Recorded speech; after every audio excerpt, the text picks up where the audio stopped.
తనుజ గౌడ గారు తనుజ చెప్పేసింది, క్లియర్గా చెప్పేసింది. తను ఎవరికి చెప్పిందో మీకు తెలుసు. నన్ను స్పెషల్గా చూడకు, నన్ను అందరి పర్సన్ లాగే చూడు, నన్ను స్పెషల్గా చూడకని చెప్పేసింది, క్లియర్గా చెప్పేసింది. ఎందుకంటే 2-3 రోజుల నుంచి హౌస్లో జరుగుతున్న విషయాలు, బయట జరుగుతున్న విషయాలు తనకు తెలియదు.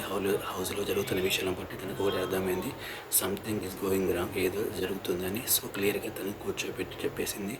మిగతా వాళ్ళు నువ్వు మిగతా వాళ్ళతో ఎలా మాట్లాడుతున్నావో, మిగతా వాళ్ళని ఎలా చూస్తున్నావో, నన్ను కూడా అంటే తనుజ గారిని కూడా అలానే చూడమని క్లియర్గా చెప్పేసింది. ఎందుకంటే తనుజ గారు నిజంగా షీఈ్ రియలీ వెరీ బ్యూటిఫుల్. తను చాలా అందంగా ఉంటుంది. తన సీరియల్ యాక్ట్రెస్. తన మీద ఎవరికైనా నిజంగా ఆ ఫీలింగ్, క్రష్ ఉంటుంది. కానీ అది అక్కడ గేమ్ ఆడడానికి వెళ్ళారు, ఎవరైనా కప్పు కొట్టడానికి వెళ్తారు. ఇంకా తనుజ గారు ఇంకా కొంచెం వింగర్ మెటీరియల్, తనకు హైయెస్ట్ వర్డ్స్ ఉన్నాయి. సో తనకు ఉన్న దాన్ని బట్టి అక్కడ చాలామంది కొంచెం రియల్లీ ఫీలింగ్స్ అనేవి ఉంటాయి. కాబట్టి తనుజ గారికి అర్థమైంది, క్లియర్గా ఎక్స్ప్లెయిన్ చేసింది తను ఏంటో అని.